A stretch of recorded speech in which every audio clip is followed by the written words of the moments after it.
Oke, selamat pagi. Waalaikumsalam warahmatullahi wabarakatuh. Hari ini kita masih akan melanjutkan materi terkait friksi pada fluida mengalir. Kemarin kita sudah sampai pada materi terkait kalau ada pemasangan fitting ya. Jadi kalau fitting, mungkin sedikit mengulang, Anda bisa menghitung friksi atau energi friksi, energi yang hilang akibat friksi itu dengan dua cara. Yang pertama dengan mengetahui panjang ekivalen dari si fittingnya ya. Jadi panjang ekivalen itu diketahui, panjang ekivalen bukan panjang dari fitting, tapi panjang yang setara kalau fitting tadi diganti dengan satu pipa lurus, maka panjang pipa lurus yang memberikan beda tekan yang sama dengan fitting tadi, itu yang disebut dengan panjang ekivalen dari fitting. Oke, kalau diketahui panjang ekivalennya, maka EF atau energi friksi spesifik ya, Joule per kilogram, itu Anda bisa hitung dengan persamaan seperti ini. Dengan catatan bahwa faktor friksinya itu adalah faktor friksi fanning, jadi masih dikalikan 4. Nah, selain dengan panjang ekivalen, Anda juga bisa menghitung besarnya EF kalau diketahui yang namanya konstanta fitting. Kalau sudah diketahui konstanta fitting, maka Anda tidak perlu menghitung faktor friksi dari fitting tadi. Anda tinggal gunakan persamaan ini. Nah, kesetaraan antara konstanta fitting dengan panjang ekivalen seperti ini. Ini kemarin dikoreksi ya. Ini adalah KL. Oke, kemudian kemarin kita sudah membicarakan terkait kalau di dalam satu sistem perpipaan itu berarti pipanya banyak, disambung-sambung dengan fitting, kemudian ada perubahan diameter dari si pipa, ya sebetulnya perhitungan energi friksi yang hilang itu Anda tinggal menjumlahkan berapa EF dari masing-masing segmen. Ya, segmen pipa lurusnya Anda hitung EF-nya, kemudian fitting-fitting yang dipasang pada segmen tersebut, itu juga Anda hitung berapa EF-nya. Jangan lupa kalau pipa tadi mengalami perubahan diameter, berarti kan ada satu fitting yang digunakan untuk menyambungkan dua pipa dengan diameter yang berbeda tadi. Nah, itu juga harus dihitung EF-nya. Nah, EF dihitung, tadi kan ada kecepatan ya. Jadi kecepatan yang dihitung itu adalah kecepatan linier rata-rata pada diameter pipa tersebut. Nah, cara ngitungnya ya seperti biasa ya, kalau diketahui laju alir, berarti Anda tinggal bagi laju alir dengan luas penampang. Oke, nah tadi kalau fittingnya diketahui sebagai panjang ekivalen, ya gunakan persamaan kalau menggunakan panjang. Kalau fittingnya menggunakan konstanta fitting, ya berarti gunakan persamaan yang menggunakan konstanta fitting, terus dijumlah. Untuk setiap diameter pipa, lakukan seperti itu. Nah, nanti satu lagi berarti yang penyambungnya. Kalau penyambungnya, berarti gunakan kecepatan di inlet penyambung. Ya. Jadi kalau ada penyambung pipa dengan 2 meter yang berbeda, ada diameter 1 dan diameter 2 ya. Nah, gunakan kecepatan linier pada aliran masuk dari fitting tadi. Nah, sehingga nanti EF-nya itu adalah total dari EF semua segmen. Oke, nanti EF ini dipakai di mana? Di persamaan Bernoulli. Jadi kalau segmen tadi ya, segmen yang banyak tadi, pipanya banyak, fittingnya banyak, disambung-sambung, maka Anda bisa gunakan EF tadi untuk dimasukkan dalam persamaan Bernoulli dari titik masuk misalnya, dari masuk segmen sampai nanti keluar segmen. Ya. Jadi tinggal Anda masukkan ke dalam persamaan Bernoulli. Jangan lupa bahwa adanya EF itu mengurangi energi yang masuk. Sehingga kalau di sini ditaruh di sebelah kanan, persamaannya menjadi tandanya plus. Ini muncul dari persamaan biasa ya, seperti ini. Kan sama dengan P2 per Rho ditambah GZ2 plus setengah U2 kuadrat ditambah EF. Sehingga Anda bisa ubah jadi seperti ini. Oke, ini seperti itu ya. Jadi hitung EF total. EF total itu dapatnya dari mana? Dari EF masing-masing segmen. Masing-masing itu ada pipa, ada fitting, punya EF, hitung masing-masing, lalu dijumlahkan. Kalau sudah ditotal, jangan lupa ya, penyambungnya juga dihitung, lalu EF yang sudah didapat, EF total yang sudah didapat, masukkan ke persamaan Bernoulli. Oke, dari sini yang sudah dipelajari kemarin, apakah ada yang mau ditanyakan dulu?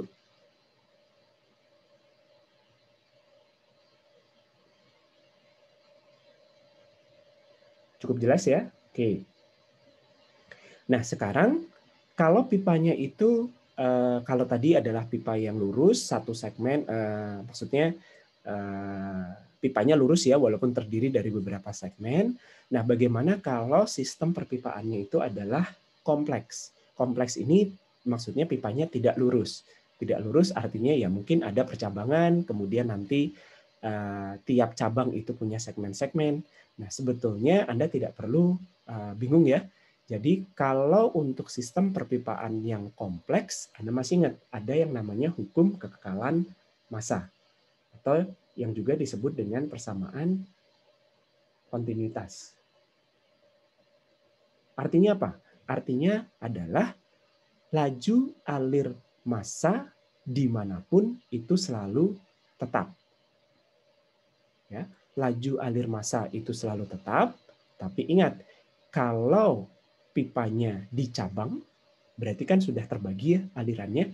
Berarti kalau pipanya dicabang, laju alir massa yang masuk ke dalam cabang dengan total dari semua cabang itu sama. Ya, atau kalau Anda lihat seperti di gambar ini, di aliran 4, aliran 4 mana? Aliran 4 itu yang di sini. Ya, aliran 4 itu adalah pertemuan dari dua cabang, yaitu aliran 3 dan aliran 2. Nah, karena berlaku hukum kekekalan massa, ya berarti laju alir massa ini dalam kilogram per second, satuan SI-nya. Nah, ini akan berlaku M4 sama dengan M2 tambah M3. Nah, kalau densitasnya konstan, atau fluidanya adalah fluida yang incompressible, Anda juga perlu ingat lagi ya, kalau densitas konstan, maka debit itu juga akan konstan. Laju alir volumetrik itu juga konstan.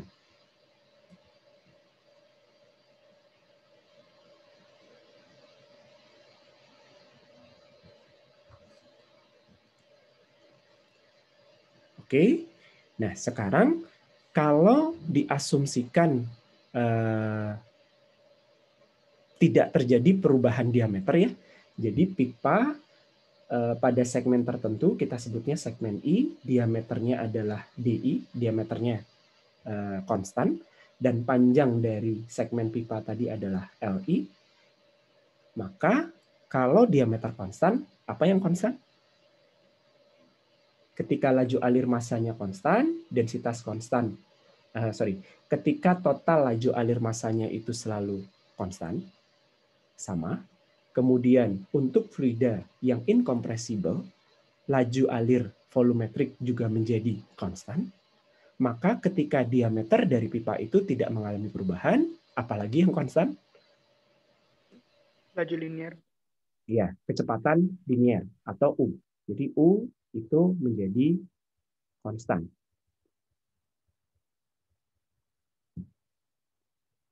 Sehingga Anda bisa menyederhanakan persamaan Bernoulli jika U-nya itu konstan menjadi bentuk ini.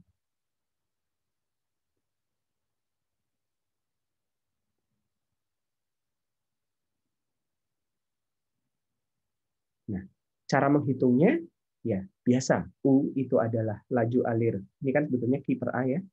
U itu adalah laju alir volumetrik. Kadang simbolnya V, kadang simbolnya Q. Jangan bingung ya. Ini adalah laju alir dibagi dengan luas penampang. Itu adalah kecepatan linier. Kemudian EF-nya ya 4 dikalikan faktor friksi, dikalikan L per D, dikalikan setengah U kuadrat. Ini satuannya menjadi Joule per kilogram. Ya, jadi untuk fluida yang mengalir pada sistem perpipaan yang kompleks, mau gimana pun dia nyabang-nyabangnya, berubah ketinggiannya, nanti dia juga akan berubah tekanannya, maka akan berlaku hukum kekekalan massa, dan kalau densitasnya konstan akan berlaku hukum kekekalan debit atau laju volumetrik. Nah, kalau diameternya tidak berubah, berarti nanti kecepatan linear tidak berubah. Tapi hati-hati, kalau ternyata nanti pipa kan juga bisa mengalami perubahan diameter ya. Jadi kalau kecepatannya, kalau diameternya berubah, maka Anda harus perhatikan, Anda harus hitung berapa kecepatan linier pada masing-masing diameter.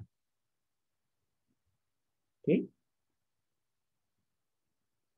Nah, kalau contohnya seperti ini, sebenarnya kalau laju alir nggak masalah ya. Jadi laju alir massa kan selalu konstan, sehingga laju alir di titik 1, 2, 3, 4, maupun di 8 ini akan sama.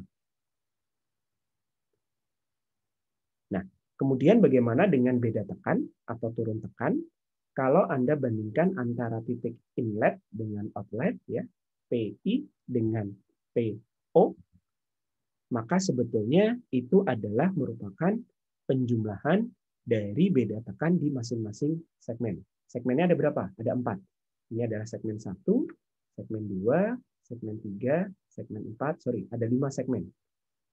Ya, sehingga beda tekannya adalah total dari awal. Beda tekan total atau turun tekan total dari titik inlet ke outlet, ya berarti Anda tinggal jumlahkan beda tekan dari masing-masing segmen. Dari I ke A ke C ke D, dan seterusnya.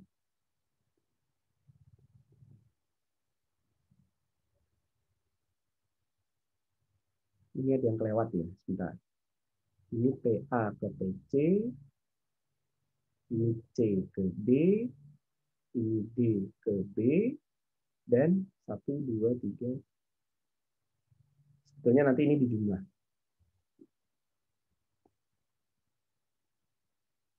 Ya, biar gak bingung, ini dijumlahkan.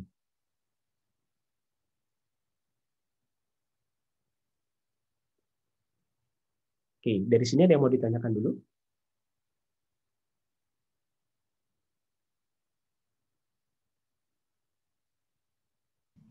Pak, Yuk. Itu P1 kurang PA atau PI kurang PA ya? PI.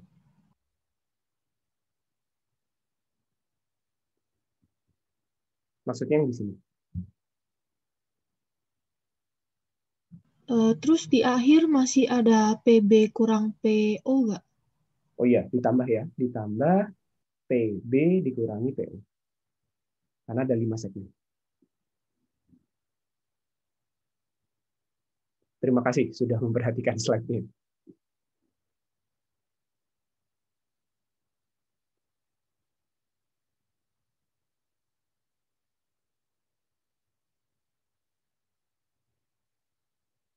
Ada lagi yang mau ditanyakan?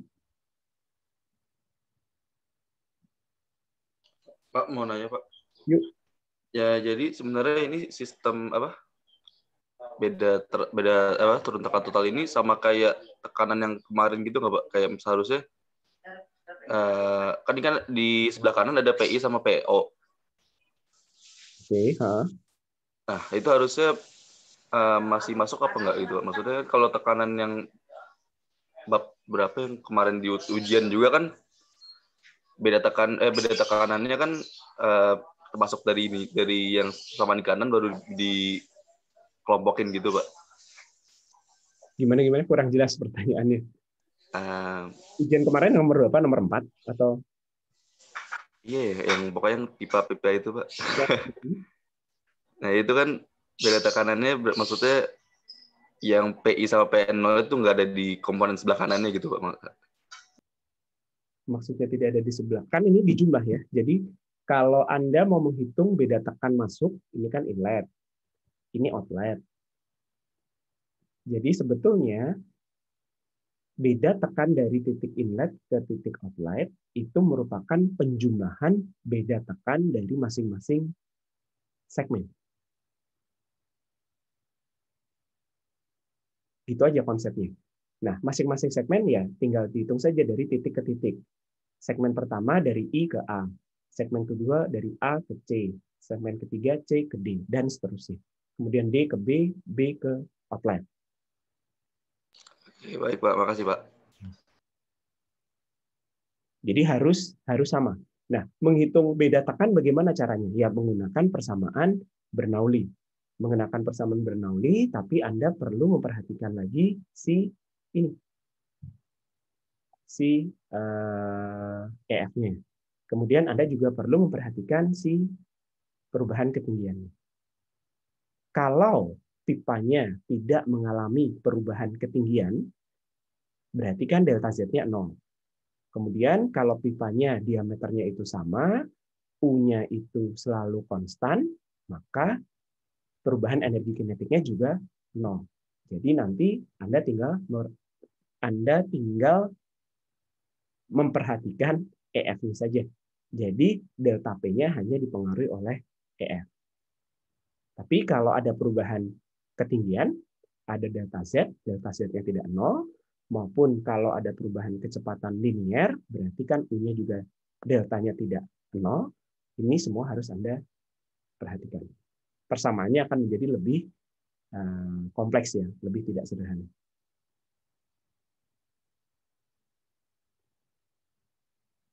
Nah, ini sekarang sama kasusnya kalau misalnya pipanya adalah di cabang. Ada percabangan di sini, kemudian di titik B nyambung lagi gitu. Jadi sebetulnya beda tekan dari titik A ke B, ya, beda tekan dari titik A ke B ini harus sama antara beda tekan dari A ke B lewat jalur atas, yaitu PA dikurangi PC tambah PC dikurangi PD ditambah PD dikurangi PB, itu harus sama dengan beda tekan dari A ke B yang dihitung lewat jalur bawah. A ke E ke F, dan F ke B. Harus sama. Kenapa harus sama? Ya, karena alirannya bentuknya seperti ini. Karena kalau nanti di percabangan ini beda tekannya tidak sama, apa yang terjadi?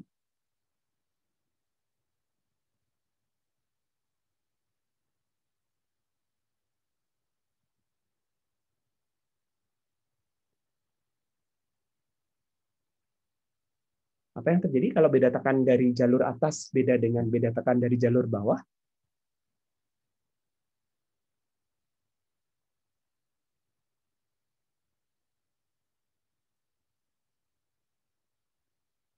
Halo?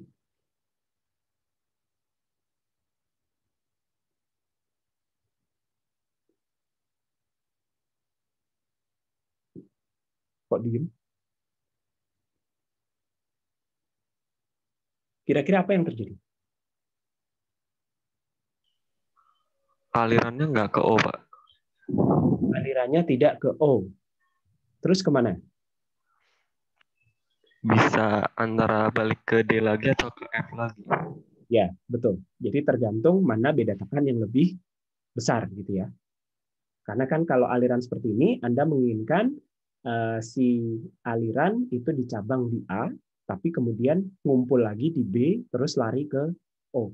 Nah, kalau ternyata percabangan ini beda tekannya tidak sama, ya si aliran akan menuju ke beda tekan yang lebih besar.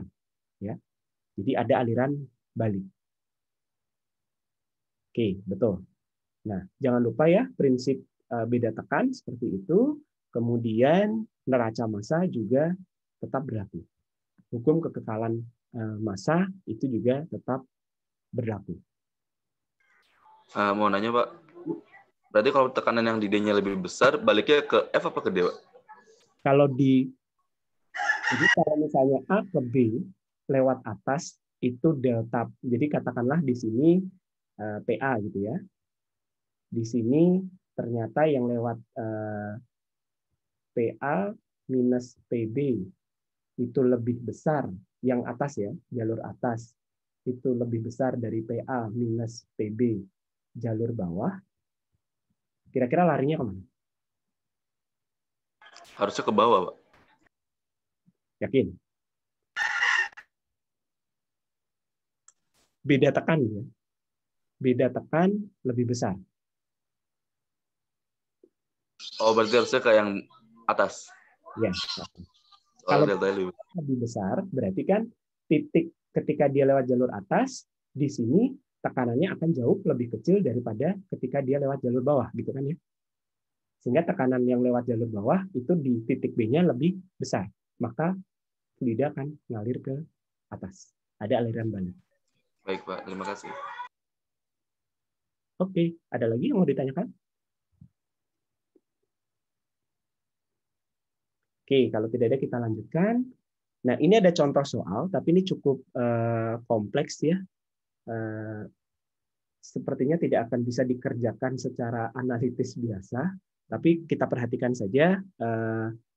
Satu, ini ada aliran dari titik, gambarnya mungkin agak kurang jelas. Ini adalah segmen A, ini adalah percabangan, ini aliran 1, kemudian ini aliran 2, lari ke D. D ini open to R.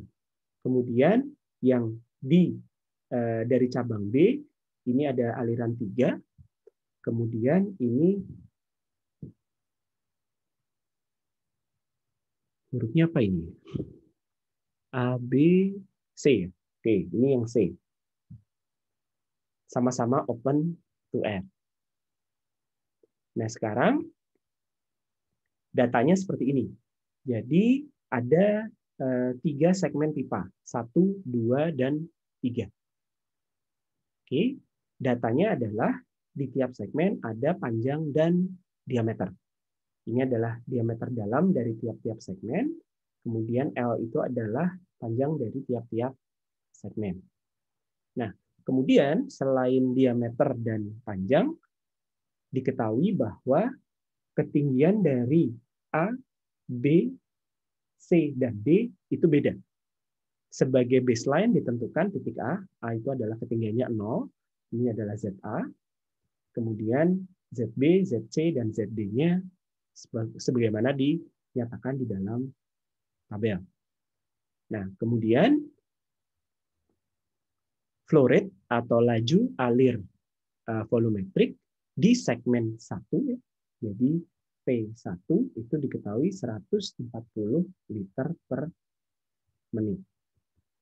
Nah, dengan data ini Anda diminta untuk menghitung berapa V2 dan V3, laju alir volumetrik ya, flow rate, kemudian berapa tekanan di B. Jika diketahui tekanan di A-nya itu adalah 60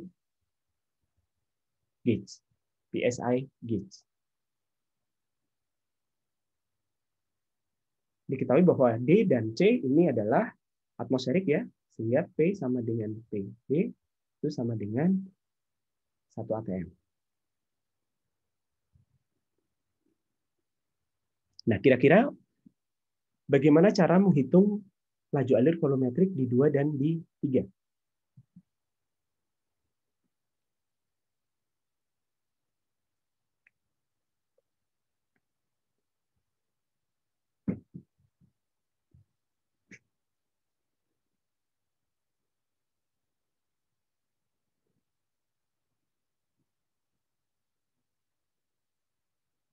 Ada yang bisa mengusulkan cara menghitungnya? Oke, Bernoulli, Pak. Untuk menghitung laju alir volumetrik, perlu Bernoulli? Sudah perlu Bernoulli? Atau Pakai kontinuitas. Ya, pakai kontinuitas. Kan laju alir massa ya, jadi M1 di aliran 1 itu akan sama dengan M2 plus M3. Asumsikan fluidanya incompressible, sehingga V1 itu akan sama dengan V2 ditambah V3. Oke, terus gimana cara mencari V2 dan V3?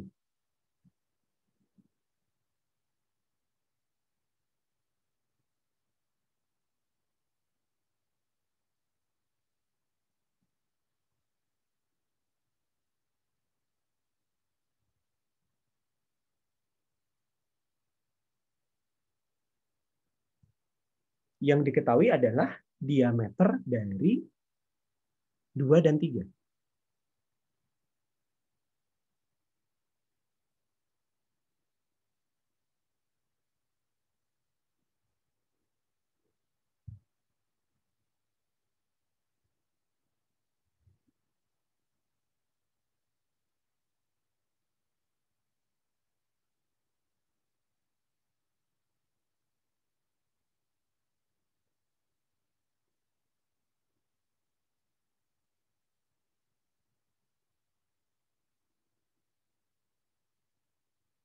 Ayo. Anda lihat nggak diameter di 2 dan 3?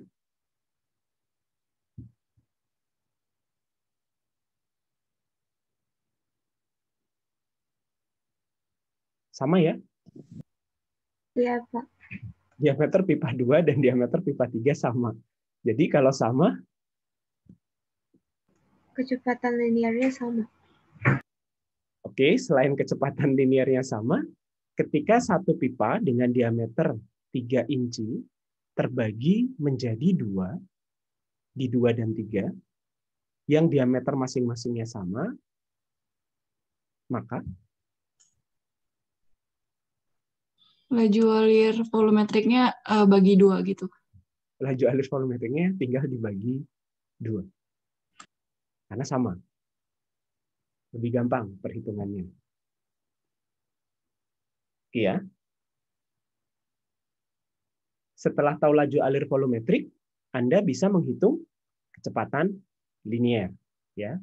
Jadi V2 sama dengan V3 itu nanti akan sama dengan setengah dari V1. Nanti U1 dapat, U2 dapat, U3 dapat. Tinggal masing-masing dibagi. U2 akan sama dengan U3 ya. U2 akan sama dengan U3, itu bisa dicari.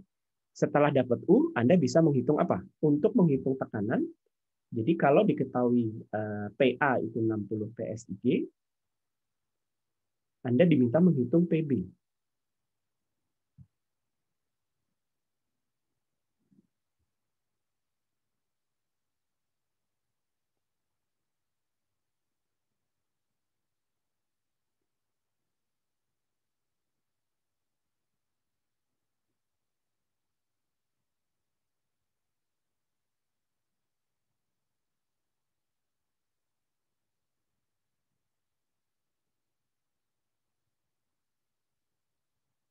Gimana cara mencari PB?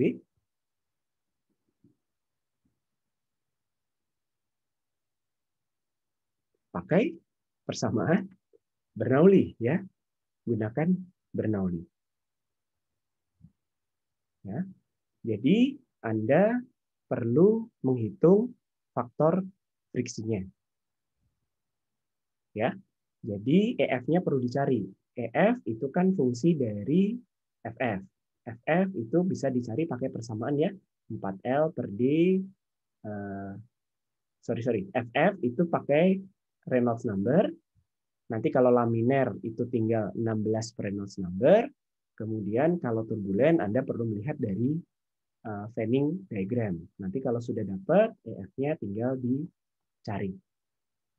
Oke ya, EF tahu, Anda tinggal masukkan ke Bernoulli, Anda tinggal bandingkan antara posisi A dengan posisi B. Z-nya bagaimana, P-nya bagaimana. Nah, U-nya gimana U-nya?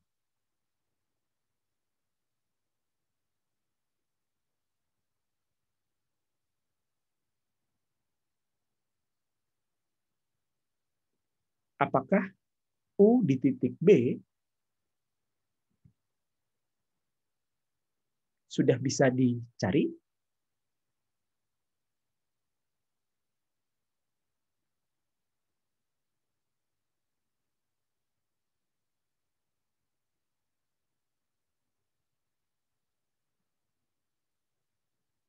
Pakai kekekalan energi aja bisa nggak, Pak? Gimana?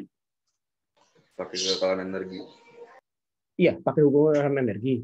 Tapi kan Anda harus memasukkan kan begini ya, PA per Rho plus GZA plus setengah UA kuadrat akan sama dengan PB plus GZB plus setengah UB kuadrat plus EF kan ya. EF-nya EF yang mana? Kalau Anda menghitung seperti ini, EF ini EF yang mana? EF di segmen yang mana? Yang di segmen 1, Pak, AB tadi. Ya, dari pipa A ke pipa B. Oke, itu nggak masalah. Anda bisa hitung pakai persamaan ini. Oke, PB yang dicari, PA diketahui, ZA, ZB diketahui, UA bisa dihitung ya, UA kan U1 ya. UA kan U1. Nah, masalahnya di B itu kan terjadi percabangan. Berapa kecepatan di B?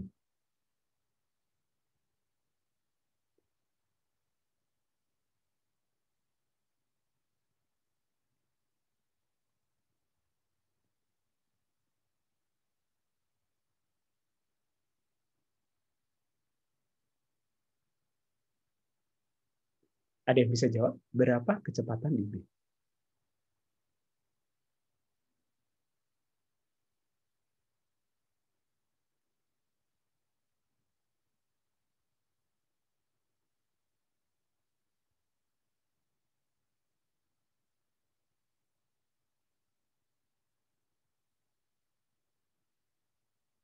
Boleh lihat soalnya lagi, Pak?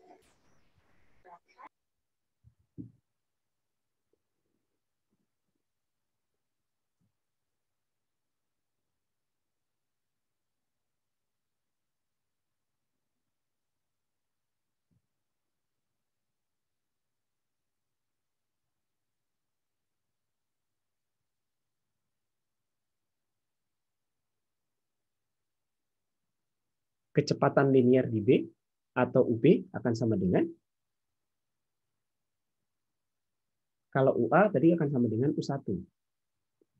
Kalau UB akan sama dengan,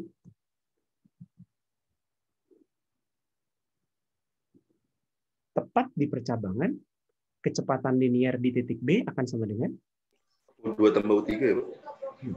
atau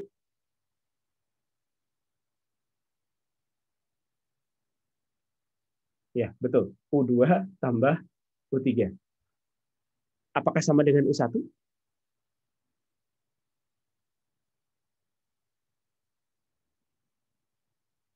Harusnya enggak sih, Pak.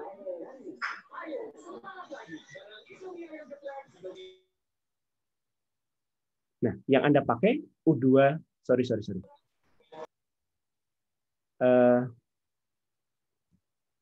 Karena dia tepat di percabangan, jadi kecepatan di UB itu bisa Anda anggap masih sama dengan U1.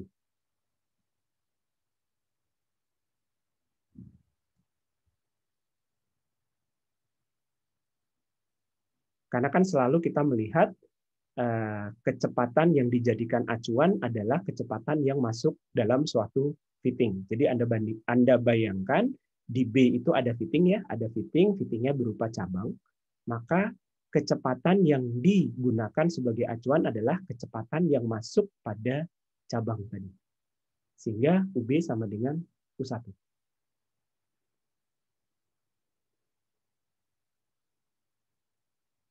Bisa dipahami ya?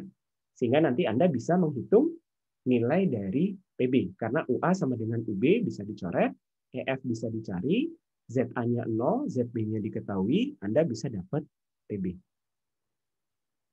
Nah, nanti kalau Anda diminta untuk menghitung PC, kalau Anda nanti untuk menghitung aliran 3 dan 4 itu juga seharusnya sama caranya. Pak, saya masih kurang paham sih, Pak. Ya. Tapi nggak tahu maksudnya. Kan ada beda ketinggian ya, Pak. Kecepatannya tetap sama, Pak. Apanya? Kecepatannya tetap sama tapi. Kecepatannya tetap sama. Walaupun ketinggiannya beda. Kan ketinggian tidak merubah kecepatan ya. Jadi yang merubah kecepatan itu hanya perubahan diameter. Nah, di sini kompensasi dari perubahan ketinggian ke tekanannya. Baik, Pak. Terima kasih. Ya, jadi kalau pipanya masih dianggap diameternya itu konstan, ya berarti kan U itu kan sama dengan Q per I. Q-nya kan selalu konstan dimanapun selama incompressible. Ya, karena Q-nya itu selalu konstan, diameternya konstan, berarti A-nya juga selalu konstan. Maka U-nya akan selalu konstan juga.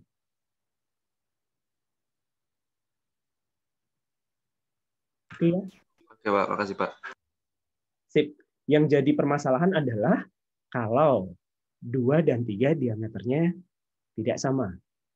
Jadi Anda harus gunakan rasio diameter ya untuk hitung dimasukkan ke dalam persamaan kontinuitas. Oke, sekarang kita masuk ke bagian friksi kalau pipanya non sirkular. Jadi Anda masih ingat ya, kalau pipa non sirkular ini maksudnya bentuk pipanya itu tidak, penampangnya bukan lingkaran, satu, atau fluidanya tidak mengisi penuh dari si penampang pipa. Anda masih ingat bahwa kalau seperti itu, Anda harus menentukan atau menghitung yang namanya diameter ekivalen atau diameter hidraulik. Rumusnya masih ingat ya? 4 kali cross section area. Cross section area ini apa? Yang dimaksud dari cross section area ini, luasnya siapa? Luas penampang pipa atau bukan? Ya harusnya luas penampang pipa. Oke.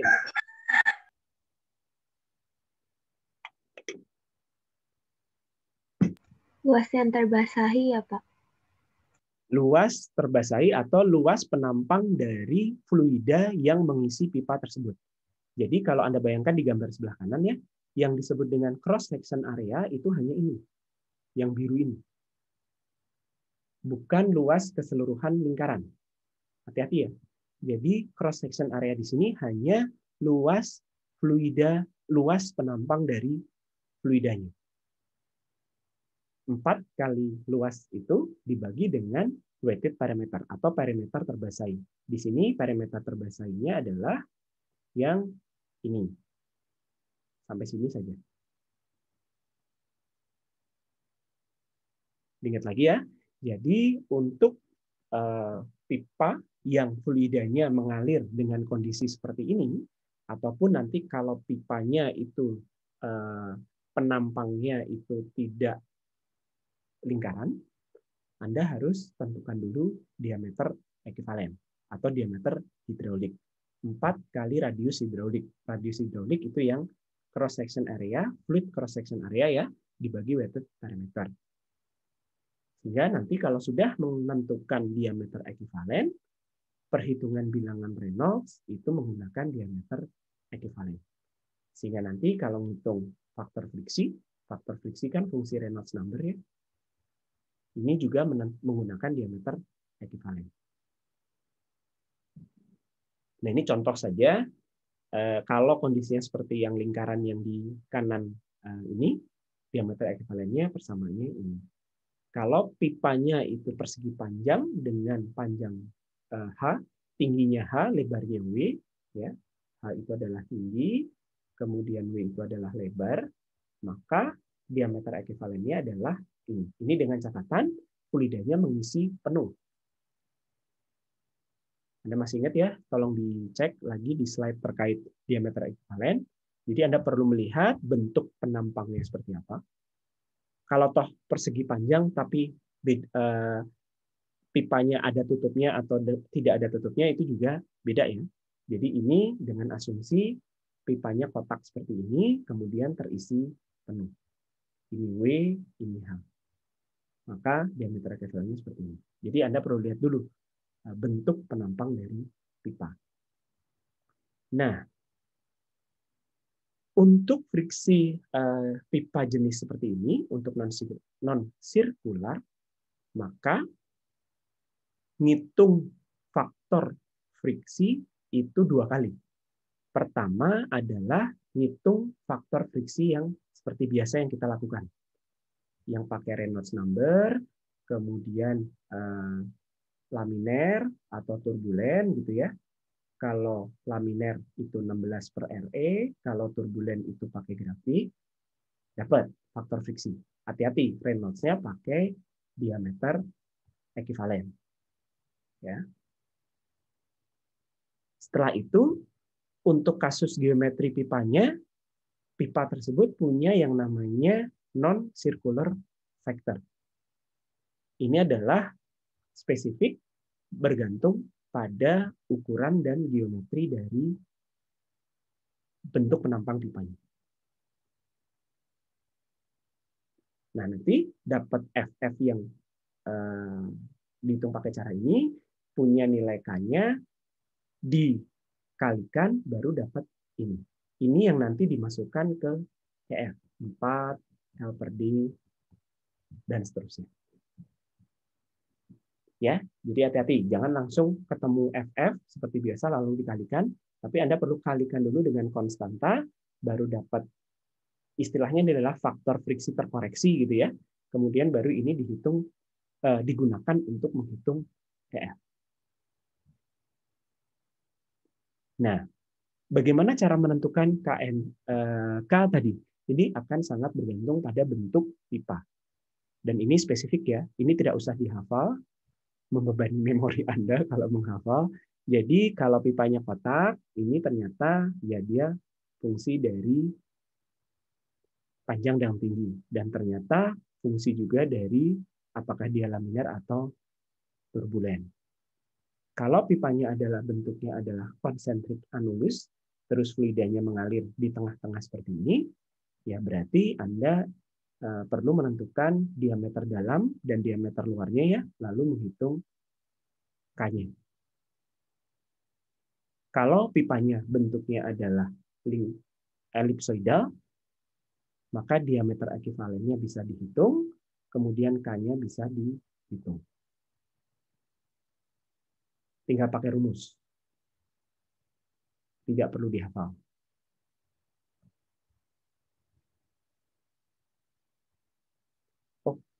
Oke, nah ini ada latihan soal. Saya jadikan, mau dijadikan PR atau mau buat latihan aja?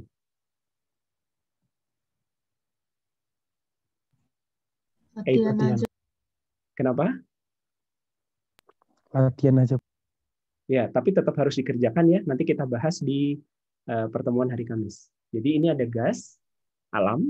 Gas alam ini dialirkan lewat pipa dari sumur ke kota lain. Jadi dari Sengkang ke kota Parepare.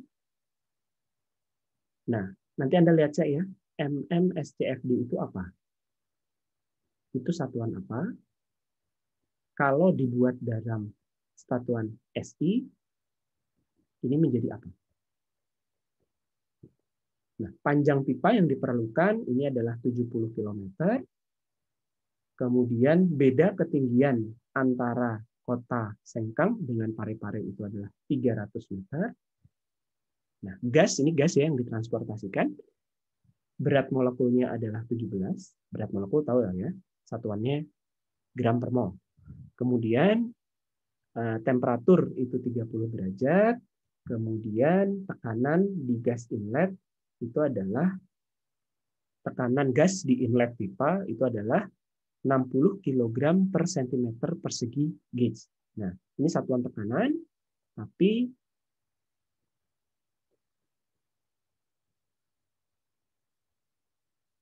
lihat satuannya. Ini adalah massa per luas. Jadi kalau mau dirubah menjadi Pascal, dan absolut, tolong dicari konversinya bagaimana. Nah, ada opsi menggunakan 3 jenis pipa, masing-masing diameternya 5 inci, 10 inci, dan 15 inci. Jadi silahkan dihitung untuk masing-masing diameter dan lihat perbandingannya.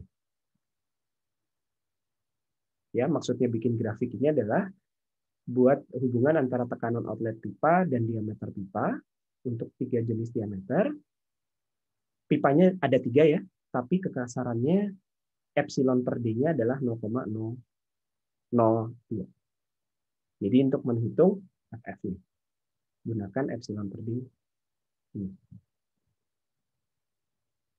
Oke.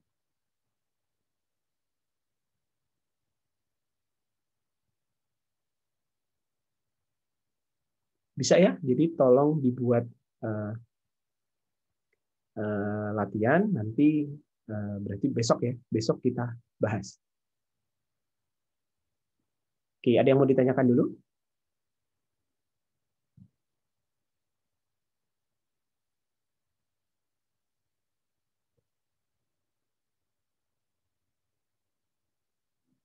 Semua perhitungan yang menggunakan Bernoulli itu adalah menggunakan tekanan absolut ya. Jadi semua perhitungannya absolut.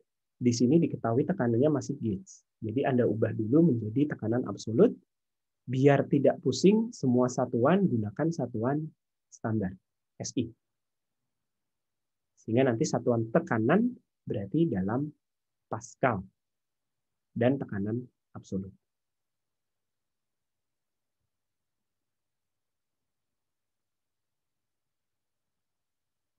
Oke, kalau tidak ada pertanyaan, kuliah hari ini saya cukupkan sekian ya. Kita ketemu lagi besok pagi. Terima kasih.